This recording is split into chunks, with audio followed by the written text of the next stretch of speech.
Hello viewers, कैसे हैं आप सब लोग। स्वागत है आपका मेरे YouTube channel study with doctor Pawan Oberoi पर।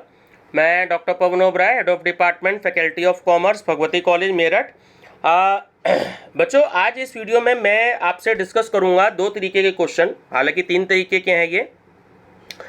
एक तो जैसे कि आज मैंने वीडियो बना दी थी कि आज 9 जून को सीसीएस यूनिवर्सिटी मेरठ ने डिक्लेयर कर दिया है कि BA, BCom, BSc second year के एग्ज़ाम भी होंगे और थर्ड ईयर के भी होंगे, और ऐसे MA, MCom, MSc second year के एग्ज़ाम होंगे। ठीक है, तो जुलाई के सेकेंड वीक से ये एग्ज़ाम स्टार्ट हो जाएंगे। दूसरा, 50% आपको क्वेश्चंस करने होंगे, उसमें 1.5 घंटे का आपका सबके लिए टाइम होगा, सारे ही स्टूडेंट के लिए, चाहे वो रेगुलर हो, प्राइवेट हो, कोई सा भी ईयर हो। ठीक है, तो आप बार बार कमेंट बॉक्स में मुझसे पूछ रहे हैं, तो 50% ही आपको क्वेश्चन पेपर सॉल्व करना होगा। ठीक है, जो कि डेस्क्रिप्टिव होगा, और 100 में से 75 MCQs करने होंगे, जिनका MCQs का पैटर्न आएगा। कुछ बच्चे ये जानना चाह रहे हैं कि क्या second year BA, BCom, BSc उसमें भी MCQs आएगा। तो देखिए, अभी ये गवर्नमेंट की तरफ से कोई नोटिफिकेशन नहीं आया है, तो इसलिए अपना डेस्क्रिप्टिव ही तैयारी करें। डेस्क्रिप्टिव ही तैयारी करेंगे तो MCQs की अपने आप हो जाएगी। ठीक है व्यूअर्स।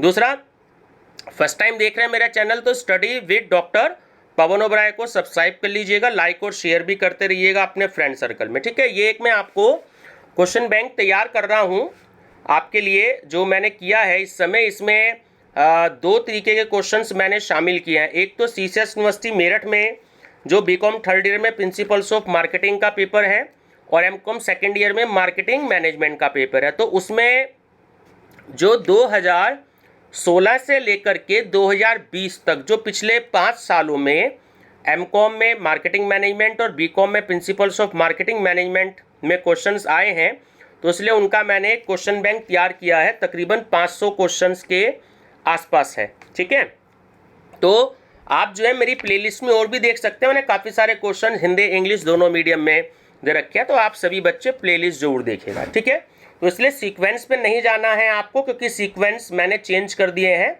ये 2016, 17, 18, 19, 20 इस तरीके से जो क्वेश्चन आए हुए हैं पिछले 5 सालों के, तो ये मैंने क्वेश्चंस ले लिए हैं। तो अगर आप इन क्वेश्चंस को भी पढ़ लेंगे मेरे क्वेश्चन बैंक को, तो भी 60-70% आपको क्वेश्चंस आने की पूरी उम्मीद है।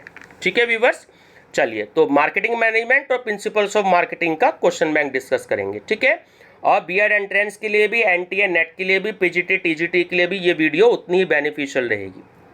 चलिए, क्वेश्चन है कि बाजार का विभक्तिकरण किसके आधार पर किया जा सकता है। तो देखिए, तीनों ही स्थितियां बिल्कुल सही है, केवल भौगोलिक, केवल मनोवैज्ञानिक और केवल जनानकी ना, तीनों ही ऑप्शन बिल्कुल ठीक है कि ये सभी तीनों परिस्थितियों पर किया जाता है। कौन सा आधार औद्योगिक बाजार विभक्तिकरण का नहीं है, तो वो व्यवसाय की जाति। बाजार एकीकरण किस परिस्थिति में लाभदायक है, तो अति आवश्यक उत्पाद में होता है। ठीक है, बाजारों का वर्गीकरण ग्राहकों की विशेषताओं के आधार पर विभिन्न तरीकों से किया जाता है। तो बाजार विभक्तिकरण के संबंध में ये किसने कहा है, तो ये कहा है डॉक्टर RS टावर ने। कौन बाजार विभक्तिकरण का मनोवैज्ञानिक आधार है, तो जो जीवन शैली होती है, ठीक है, हमारी लाइफस्टाइल। बाजार विभक्तिकरण, देखिए बी ऑप्शन सही है कि विक्रय संवर्धन में सहायक होता है। एक उपभोक्ता का जीवन स्तर एक बड़ी सीमा तक उसके क्रय व्यवहार को प्रभावित करता है, तो ये कथन है बिल्कुल सत्य है। निम्नलिखित में से कौन से सूक्ष्म वातावरण के अंग हैं, ठीक है, प्रतियोगी, जनसमूह और ग्राहक, ये सभी हैं। निम्नलिखित में से कौन सा जनानकी वातावरण का तत्व नहीं है, देखिए धर्म और जाति, आप सभी को पता ही है। भावनात्मक प्रेरणाएं हैं, तो जो होती हैं हमारी इमोशनल जो होती हैं वो आंतरिक प्रेरणाएं होती हैं।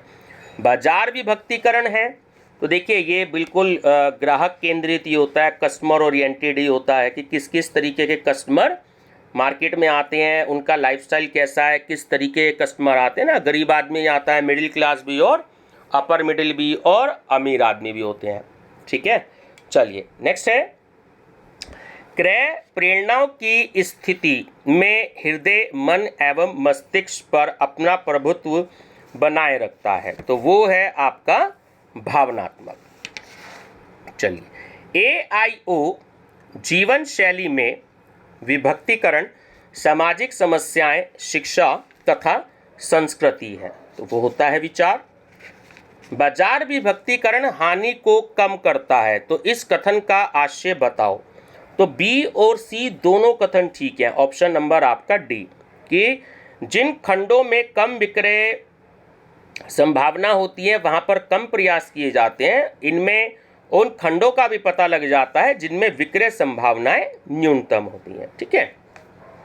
सामाजिक दृष्टि से विकल्प का चुनाव करते समय ध्यान रखने योग्य बातें हैं, तो तीनों बातों को ध्यान में रखा जाता है कि ऐसा विकल्प जिससे समाज को लाभ मिले, ऐसा विकल्प जो लंबे समय तक समाज में बना रहे, और सामाजिक परिस्थितियों में खरा उतरने वाला विकल्प। तो ऑप्शन डी करेक्ट है आपका, कि उपयुक्त सभी। POP का अर्थ क्या है ना, इंग्लिश में हम कहते हैं इसे पॉइंट ऑफ परचेज, कि देखिए ये पॉइंट ऑफ परचेज होता है ये, ठीक है, खरीदने का समय। डगमार की अवधारणा सबसे पहले को किसने विकसित किया था? तो सही आंसर है रसेल H कोली ने। विपणन अवधारणा उपभोक्ता प्रधान है, जो कि सुग्रंथित विपणन द्वारा समर्थित होती है और जिसका लक्ष्य उपभोक्ता संतुष्टि उत्पन्न करना है, जो कि संगठनात्मक संतुष्टि का आधार है। ये कथन किसका है? ये है फिलिप कॉटलर का, ठीक है, father of marketing Philip Kotler. बाजार विभक्तिकरण किसके हित में होता है? तो देखिए, व्यापारी के भी, उपभोक्ता के भी और उत्पादक के भी। सही आंसर है इन सभी के। भारतीय क्रेता की प्रकृति होती है, तो तीनों ही होती है, सस्ता भी खरीदना, शिकायत भी करना और सौदेबाजी भी करना। तो सही आंसर है ये सभी। AH मैस्लो के अनुसार आवश्यकताओं की क्रमबद्धता है 5। 2 या 2 से अधिक विकल्पों में से एक चुनना ही क्या कहलाता है? निर्णय, डिसीजन मेकिंग। छवि मौलिक उद्देश्य और संतुष्टि से संबंधित है, जो उपभोक्ताओं को एक विशेष उत्पाद में मिलता है, तो उसका आशय है, तो होता है उत्पाद छवि, प्रोडक्ट इमेज। एक बाजार को भिन्न उत्पाद के साथ व्यक्ति की जरूरतें पूरी करती हैं, तो वो होता है विजातीय बाजार।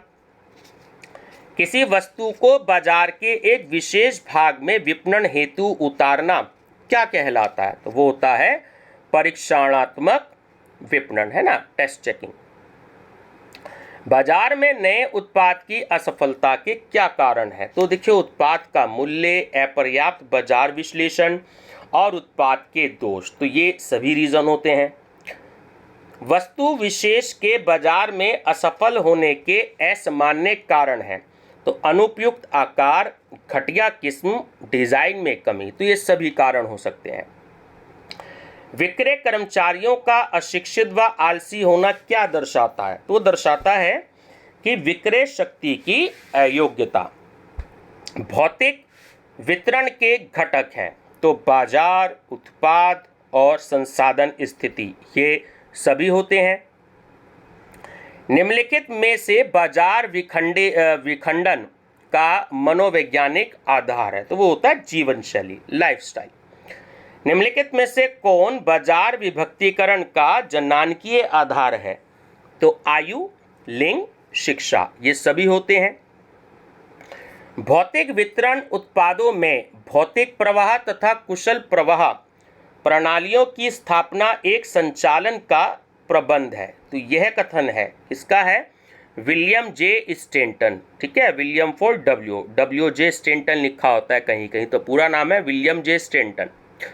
विपणन के भौतिक वितरण कार्यों में शामिल होता है, तो वो होता है आपका परिवहन, ट्रांसपोर्टेशन। मानव शास्त्रीय तत्व जो विपणन से प्रभावित होते हैं, तो वो सामाजिक कारक हैं। ग्राहकों की संतुष्टि परम आवश्यक है, क्यों? क्योंकि उसी पर व्यवस्था की सफलता निर्भर करती है।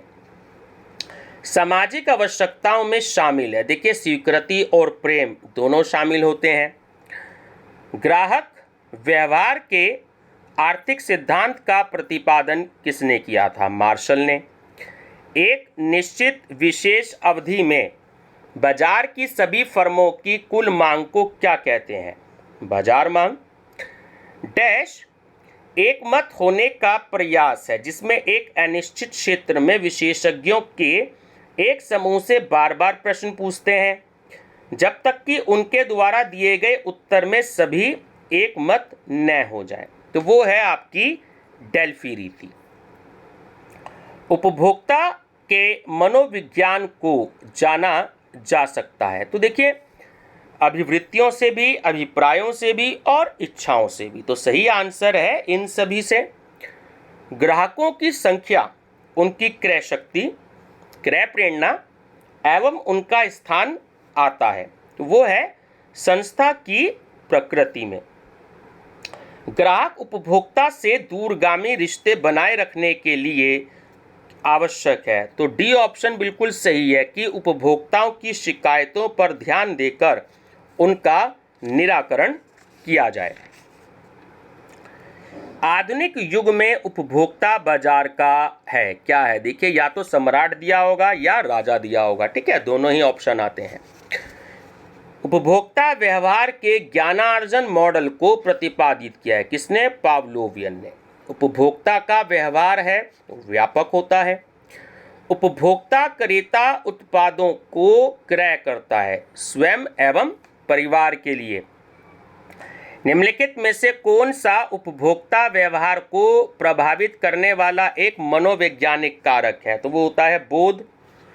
उपभोक्ताओं को उपक्रम की वस्तुओं या उत्पादों के विषय में जानकारी देने के लिए अपनाई जाने वाली तकनीक है, तो वो होती है संचार माध्यम। पुनः विक्रय हेतु जो उत्पाद क्रेता क्रय करता है तो वो क्या कहलाता है? वो कहलाता है संगठनात्मक क्रेता। जब उपभोक्ता आय बढ़ने पर किसी वस्तु विशेष की खरीदारी कम कर देता है तो वह वस्तु भी घटिया वस्तु कहलाती है, ठीक है। इनमें से कौन सा उपभोक्ता व्यवहार का मॉडल है? तो ऑप्शन डी। देखिए आर्थिक मॉडल भी है, सीखने का मॉडल भी है और प्रे मॉडल भी है, तो ऑप्शन डी करेक्ट है कि ये सभी। क्रय करते समय किसी व्यक्ति के संपूर्ण व्यवहार को क्रय व्यवहार कहा जा सकता है, तो ये कथन किसका? ये है गोथे का। क्रेताओं के दृष्टिकोण से सर्वेक्षण का गुण सी कि क्रेताओं से सीधा संपर्क बनता है, ठीक है। चलिए नेक्स्ट है उत्पाद अंतरलय या मिश्र, है ना, प्रोडक्ट मिक्स कहते हैं इंग्लिश में, मुख्यतः प्रभावित होता है। तो देखिए उत्पाद से भी, वित्तीय से भी और विपणन से भी, तो सही आंसर है ये सभी। विपणन के विनिमय कार्य हैं तो क्रय एवं विक्रय, उत्पाद नियोजन, प्रमापीकरण एवं श्रेणीकरण, ठीक है, स्टैंडर्डाइजेशन एवं ग्रेडिंग, तो सही आंसर है ये सभी। विपणन पर किया गया व्यय है तो वो होता है विनियोग। विपणन के सामाजिक पहलू में आता है तो प्रदूषण और मिलावट दोनों आते हैं। विपणन मिश्रण के मूल्य निर्धारण तत्व में सम्मिलित है कि मूल्य ऐसा हो जो, तीनों ऑप्शन बिल्कुल करेक्ट हैं कि उपभोक्ता को अधिक नहीं लगना चाहिए, संस्थाओं को उचित लाभ मिलना चाहिए और उत्पाद जो है प्रतियोगिता या कंपटीशन में टिक सके और सरकारी नियंत्रण का उल्लंघन नहीं होना चाहिए। तो ऑप्शन डी करेक्ट है उपयुक्त सभी। निम्न में से कौन सा विपणन का कार्य नहीं है? देखिए लागत जो होता है वो विपणन का कार्य कभी नहीं होता। व्यवसाय का अस्तित्व निर्भर करता है किस पर? विपणन पर, मार्केटिंग पर। सबसे मौलिक अवधारणा जो आवश्यक रूप में सभी विपणन क्रियाओं का आधार मानी जाती है तो उसे क्या कहते हैं? तो हम कहते हैं उपभोक्ता संतुष्टि उत्पन्न करने की आवश्यकता। निम्नलिखित में से कौन विपणन अवधारणा का केंद्र बिंदु होता है? तो वो ग्राहक ही होता है। विक्रय नियंत्रण की तकनीकें हैं। तो तीनों तकनीकें हैं, केवल लेखा तकनीक, केवल विक्रय विश्लेषण तकनीक और केवल वितरण लागत विश्लेषण तकनीक। तो ऑप्शन डी करेक्ट है, उपयुक्त सभी। विपणन की आधुनिक विचारधारा के समर्थक हैं तो पाल मजूर, हैंसन एवं मैकार्थी और विलियम जे स्टेंटन, ये सभी हैं। निम्नलिखित में से कौन सा वाणिज्यन कार्य नहीं है? देखिए, ट्रांसपोर्टेशन, परिवहन नहीं होता, ठीक है। विपणन मिश्रण का तत्व नहीं है। व्यक्तिगत विक्रय। विपणन संगठन के सिद्धांत हैं तो उद्देश्य का सिद्धांत, अधिकारों का सिद्धांत और समन्वय का सिद्धांत। तो ऑप्शन डी करेक्ट है ये सभी। विपणन का क्षेत्र है तो ग्राहक संबंधी निर्णय, उत्पाद संबंधी निर्णय और मूल्य संबंधी निर्णय, तो ये सभी होते हैं। विपणन निर्णय की विधियों में शामिल है तो तीनों ही शामिल है, केवल विवेकपूर्ण निर्णय विधि, केवल अंतर्ज्ञान निर्णय विधि और केवल वैज्ञानिक निर्णय विधि, है ना। तो ये तीनों ही है, सही आंसर है उपयुक्त सभी। विपणन के अध्ययन के लिए प्रचलित संस्थागत दृष्टिकोण के अंतर्गत अध्ययन किया जाता है तो वो विपणन संस्थाओं का किया जाता है। विपणन की नई अवधारणा के साथ बाजार विभाजन शुरू हुआ, है ना, सन 1940 में। विपणन की परंपरागत विचारधारा के अंतर्गत विपणन को माना गया तो उसको उत्पाद अभिमुखी माना गया, प्रोडक्ट ओरिएंटेड। कौन सा विपणन का उपकरण नहीं है? सौदागिरी। विपणन में क्रय विक्रय दोनों ही क्रियाएं शामिल होती हैं। ये वाक्य किसने कहा? तो ये पाइले ने कहा था। वस्तु केंद्रित विचारधारा को जाना जाता है तो ये विपणन की प्राचीन विचारधारा कहलाती है। विपणन प्रबंध से बड़ा अर्थ वाला शब्द है, यह कथन है बिल्कुल ही गलत है, ठीक है। विपणन एक ऐसी सुग्रंथित प्रणाली है जो रूप, स्थान, समय एवं अधिकार उपयोगिताओं के सृजन व वस्तुओं के मूल्य उत्पन्न करती है। तो यह कथन किसका है? तो ये कथन है रिचर्ड बर्सगिग का। विपणन अनुसंधान बाजार अनुसंधान से अधिक विस्तृत है, बिल्कुल सही है बात। छोटे संगठन के लिए कौन सा विपणन संगठन उपयोगी होता है? तो वो होता है कार्य अभिमुखी, ठीक है, फंक्शन ओरिएंटेड जो होता है आपका। भारत जैसे विकासशील देश के लिए व्यूह रचित विपणन नियोजन है तो वो आवश्यक है। व्यूह रचित विपणन नियोजन है तो ये विपणन क्रियाओं का विस्तार है। विपणन विचार प्रबंध का वह दर्शन है जो विपणन क्रियाओं का मार्गदर्शन करता है। यह कथन किसका है? तो यह है जॉन ई बैकफील्ड का, ठीक है, कई बार आया ये क्वेश्चन। विपणन मिश्रण रहते हैं तो देखिए, विपणन मिश्रण जो होते हैं ना वो हमेशा परिवर्तनशील होते हैं, कभी भी स्थिर नहीं होते, ध्यान रखेंगे। ग्राहकों की आवश्यकताओं को प्रभावशाली ढंग से विपणन संगठन के अंतर्गत पूरा किया जा सकता है तो वो होता है ग्राहकोन्मुखी, ठीक है, कस्टमर ओरिएंटेड। बाजार अनुसंधान विपणन अनुसंधान का ही एक भाग है तो ये कथन बिल्कुल सत्य है। विपणन सूचनाओं के स्रोतों को विभाजित किया जाता है तो प्राथमिक स्रोत में भी और द्वितीयक स्रोत में भी, ठीक है, तो ऑप्शन सी करेक्ट है, दोनों में किया जा सकता है। विपणन प्रबंध का कौन सा बुनियादी कार्य नहीं है? तो वो है श्रमिकों का पर्यवेक्षण करना। विपणन की पुरानी विचारधारा के समर्थक थे तो प्रोफेसर पाइले, टाउसले और क्लार्क ये सभी थे।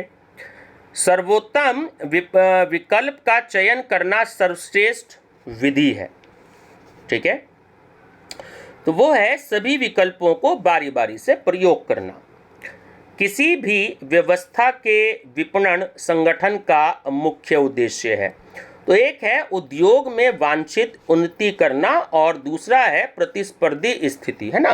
तो डी ठीक है, बी और सी दोनों। विपणन का सर्वाधिक महत्वपूर्ण उद्देश्य होता है तो वो होता है उपभोक्ता संतुष्टि या ग्राहक की संतुष्टि। विपणन पर्यावरण के वृहद पर्यावरणीय घटक होते हैं तो वो होते हैं 6, बहुत ही कम या विशेष परिस्थितियों में लिए गए निर्णय कहलाते हैं, तो वो होते हैं विरले निर्णय, है ना।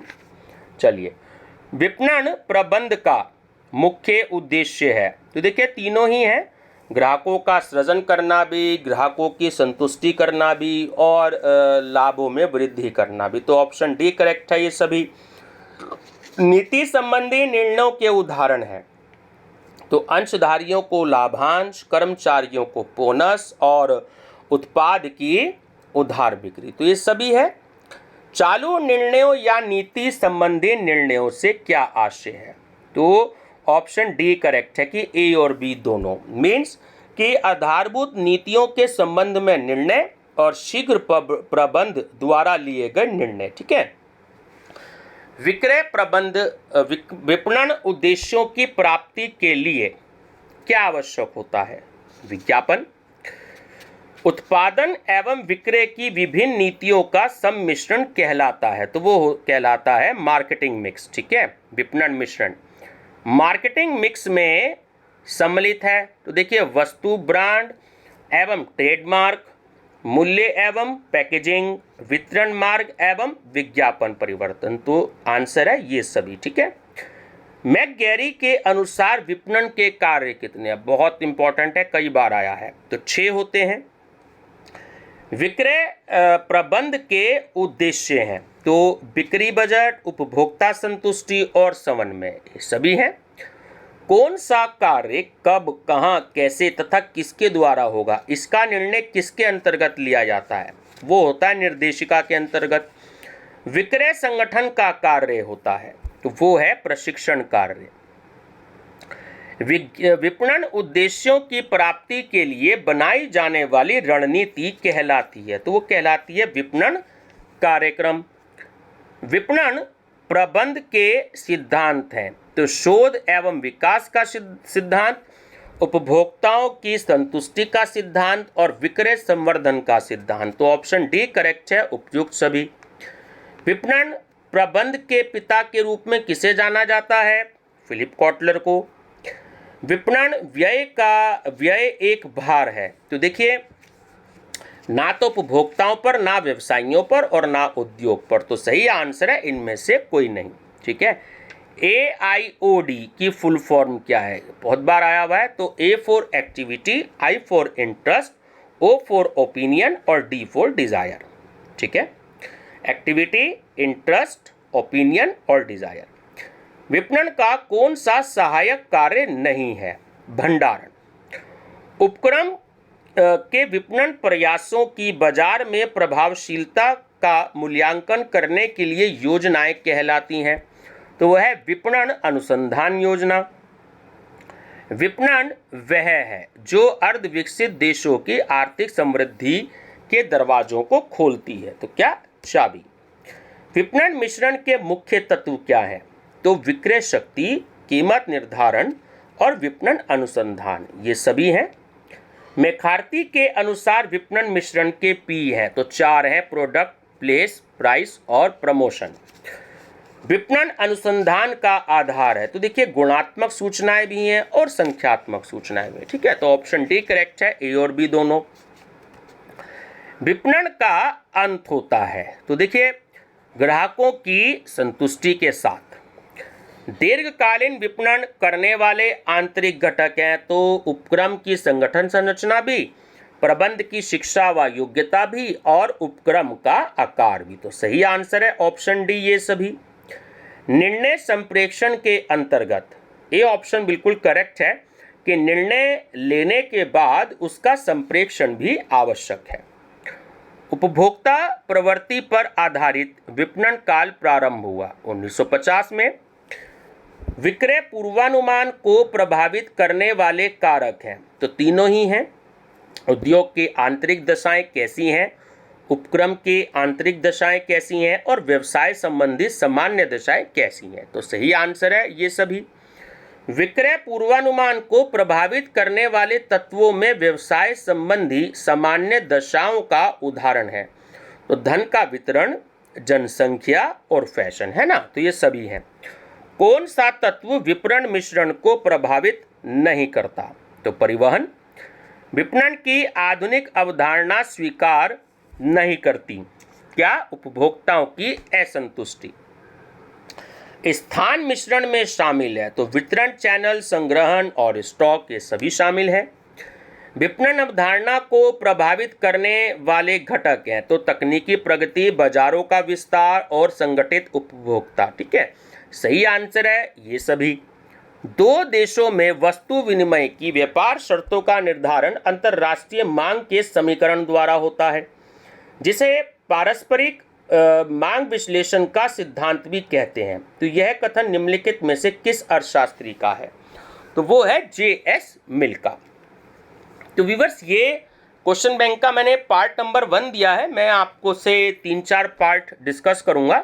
तो ये M.Com के लिए मार्केटिंग मैनेजमेंट हो गया और B.Com के लिए प्रिंसिपल्स ऑफ मार्केटिंग हो गया। और जो लोग B.Ed एंट्रेंस और TGT PGT की तैयारी कर रहे हैं, तो उनके लिए ये 500 क्वेश्चंस का भी एक क्वेश्चन बैंक है, जो आपको मेरी उस वाली प्लेलिस्ट में मिलेंगे। ठीक है व्यूअर्स, तो आपके एग्जाम है, तो अपने बहुत अच्छे से तैयारी कर लीजिएगा। जो लोग फर्स्ट टाइम देख रहे हैं, तो परेशान होने की जरूरत नहीं है, ना M.Com वालों को ना B.Com वालों को, क्योंकि मेरे YouTube चैनल पर आप लोग प्लेलिस्ट विजिट करिएगा, तो उसमें आपको सब कुछ मिलेगा। ठीक है, बट आप प्लेलिस्ट विजिट करिएगा और अपने फ्रेंड सर्कल में भी ज़रूर सजेस्ट कीजिएगा। Thank you.